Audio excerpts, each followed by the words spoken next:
Hello everyone, hope you all are doing good. So today we are going to discuss our next topic that is water pollution. तो जैसे कि हमने कल की video में किया था एयर पॉल्यूशन, आज हम करेंगे वाटर पोल्यूशन और ये बीएड 4th सेम का जो ऑप्शनल सब्जेक्ट है एनवायरमेंटल एजुकेशन उसका ये टॉपिक है। ठीक है जी, तो स्टार्ट करते हैं वाटर पोल्यूशन के साथ। तो वाटर पोल्यूशन क्या होता है? तो सिंपल वर्ड्स में देखा जाए तो वाटर पोल्यूशन क्या होता है कि जब हमारी वाटर बॉडीज़ जैसे हमारी नदियाँ हो गई, हमारे लेक्स हो गए, ओशियंस हो गए, ये क्या है, इनका जो पानी गंदा हो जाता है। क्यों गंदा होता है? केमिकल्स की वजह से, जो केमिकल्स फैक्ट्री से रिलीज़ किए जाते हैं, जो गंदा पानी है, ठीक है, फैक्ट्रीज़ में से भी रिलीज़ किया जाता है और वो वाटर बॉडीज़ में एंटर कर जाता है। और जिससे क्या होता है, वाइल्ड लाइफ हमारी जितनी भी है, देखो अभी एनिमल्स वगैरह हैं, वो पानी पिएंगे उस रिवर से जाके, ओशियंस में जाके, तो वही पानी, वो गंदा पानी वो पीते हैं, जिससे उनकी लाइफ को भी इफ़ेक्ट होता है। हमारी लाइफ को तो इफ़ेक्ट होता ही होता है, ठीक है जी। तो वो होता है वाटर पॉल्यूशन। आई होप आपको वाटर पॉल्यूशन समझ आ गया क्या होता है कि जब भी पानी में कोई केमिकल्स वगैरह मिलाए जाते हैं जिससे वो पानी क्या हो जाता है, बिल्कुल ही गंदा हो जाता है या पीने लायक नहीं बचता, उसको हम कहते हैं वाटर पॉल्यूशन। ठीक है जी। देन वाटर पॉल्यूशन के दो सोर्सेज होते हैं। तो जैसे कि कौन सा? दो सोर्सेज, एक होता है पॉइंट सोर्स, एक होता है नॉन पॉइंट सोर्स। ठीक है, तो पॉइंट सोर्स वो होते हैं जो डायरेक्टली एंटर करते हैं पानी में, और नॉन पॉइंट सोर्स वो होते हैं जो इनडायरेक्टली एंटर करते हैं पानी में। ठीक है जी। तो पॉइंट सोर्स कौन से होते हैं? occurs when the harmful substances are emitted directly into the body, directly हमारी बॉडी में जाते हैं। फॉर एग्जाम्पल्स, जैसे पानी हमारे घर की टैप्स में आता है, ठीक है, वो डायरेक्टली रिवर से ही तो आता है, ठीक है, हमारी पाइप से, ड्रेन से, टनल्स वगैरह से जो पानी डायरेक्टली बॉडी में एंटर करता है, वाटर बॉडी में, तो उसको क्या बोलते हैं? हम पॉइंट सोर्स बोलते हैं। जैसे कि point source pollution usually monitored and regulated. Example point source का सिंपल सा है, pipe from industrial facility discharging directly into the river. ठीक है जी। और एज़ यू ऑल नो, हमारे घर में भी जो टैप्स हैं उसमें भी रिवर्स का ही पानी आता है। कई बार वो भी गंदा होता है जस्ट बिकॉज रिवर वाटर गंदा होता है। वो रिवर वाटर कहाँ से गंदा होता है? जो इंडस्ट्रीज़ वगैरह अपना मतलब गंदा पानी जब रिलीज़ कर देते हैं, वो सीधा रिवर्स में ही रिलीज़ कर देते हैं, जिस वजह से वो पानी भी गंदा हो जाता है। ठीक है, और डायरेक्टली मतलब एंटर करता है जो चीज़ पानी में, जिससे पानी गंदा हो, वो होते हैं पॉइंट सोर्सेस। ठीक है जी। और नॉन पॉइंट कौन से होते हैं? जो इनडायरेक्टली एंटर करते हैं। इनडायरेक्टली कैसे एंटर करेंगे? ठीक है, रेनफॉल से, स्नो मेल्ट से, water run off etcetera. Snow melting, as you all know, snow देखने में तो बहुत अच्छी होती है, ठीक है, कि हम घूमने जाएंगे, हमने स्नो देखी, वहाँ पे स्नोफॉल हो रही है, पर जो स्नो होती है वो बहुत गंदी होती है। ठीक है जी, खेलने कूदने के लिए सही है, फोटोग्राफी के भी लिए सही है, बट जब वो मेल्ट होती है तो बहुत गंदगी फैलती है, और वो जो गंदा पानी होता है ना, तो उससे क्या होगा, ये नॉन पॉइंट सोर्स है जिससे वाटर पॉल्यूशन फैलता है। ठीक है, वाटर पॉल्यूटर होता है। Then non point sources are much more difficult to monitor and control. तो देखिए, इनडायरेक्टली एंटर होंगे तो उनको मेजर करना भी थोड़ा सा डिफ़िकल्ट होगा। डायरेक्टली तो हम पता लग जाएगा कि ये इस इंडस्ट्री से आ रहा था, तो इस इंडस्ट्री में जाके हमें कुछ चेंजेस करने पड़ेंगे जिससे ये गंदा पानी ना आए रिवर्स में। बट इनडायरेक्टली जो चीज़ आ रही है तो हमें उसको मेजर करना, कंट्रोल करना लिटिल बिट डिफ़िकल्ट हो जाता है as compare to that of the point source. ठीक है जी। And today they account for the majority of contamination of streams and lakes. Indirect sources की वजह से स्ट्रीम्स हैं, लेक्स हैं, आजकल बहुत ज़्यादा गंदी हो रही हैं। एग्जाम्पल नॉन पॉइंट सोर्स का क्या है? When fertilisers from a farm field carried into stream by rain.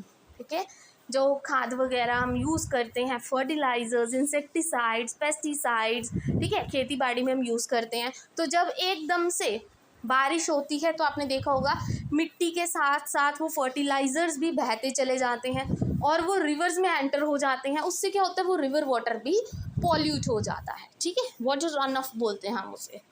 Then बाकी सोर्सेज कौन से हैं पॉल्यूशन ऑफ वाटर के? वाटर कहाँ से पोल्यूट होता है? पॉइंट सोर्स और नॉन पॉइंट सोर्स तो है ही हैं, ठीक है, इनडायरेक्टली और डायरेक्टली भी एंटर करते हैं, बट और सोर्सेज कौन कौन से हैं?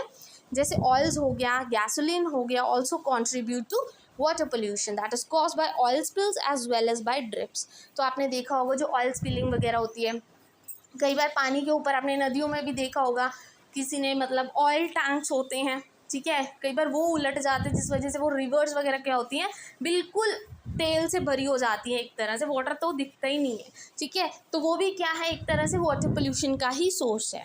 जो इंडस्ट्रीज़ वगैरह होती हैं वो ऑयल्स वगैरह मतलब छोड़ती हैं एकदम से पाइप्स में से, तो उससे भी क्या होता है, गंदा हो जाता है सारा पानी। केमिकल्स एंड इंडस्ट्रियल प्रोसेसेस, मतलब मोस्टली जो देखा जाए जो वाटर पोल्यूशन है ना, इतना हमारे घरों से नहीं होता जितना इंडस्ट्रीज़ वगैरह से होता है, और एयर पोल्यूशन का भी सेम है, ठीक है। देन सीवेज हो गया, untreated sewage, poorly treated sewage, ये ओवरफ्लो हो जाता है। For under capacity sewage it can cause disease bearing water into reverse and oceans, मतलब हमारे घर का जो वेस्ट है उसके बारे में बात की गई है कि जो सीवरेज वगैरह का वेस्ट होता है उससे भी क्या होता है, वाटर पोल्यूशन होता है, ठीक है। अभी पोल्यूशन होता कैसे वो पता लग गया, अब हमने उसको कंट्रोल कैसे करना है। तो वाटर पोल्यूशन को कैसे कंट्रोल करेंगे, पहले reducing of the soil erosion, या हम वाटर ट्रीटमेंट करेंगे, जैसे वाटर फिल्ट्रेशन होती है, रीफिल्ट्रेशन करेंगे हम, उससे क्या होगा, वाटर पोल्यूशन कम हो जाएगा, ठीक है। Attempts to stop contaminates from entering natural water system through run off और सीपेज, और जब हम फिल्ट्रेशन करेंगे, वाटर ट्रीटमेंट करेंगे, वाटर को प्रॉपर ट्रीट करेंगे, तो उससे क्या है, जो हमारे प्रॉब्लम्स आ रही हैं पानी में, पानी गंदा हो रहा है और आगे गंदा पानी घरों में जा रहा है, लोग वो पीते हैं, उससे डिसीजेज होती हैं, उससे थोड़ा बहुत बचा जा सकता है, ठीक है। क्लीन वाटर एक्ट और other such act should be regulated, कोई भी एक्ट मतलब कोई अटेम्प्ट हमें करना चाहिए, ठीक है, जिसके थ्रू गवर्नमेंट को भी मतलब हेल्प करनी चाहिए, कोई एक्ट चलाना चाहिए जिससे क्या होगा, वाटर पॉल्यूट होने से बचेगा।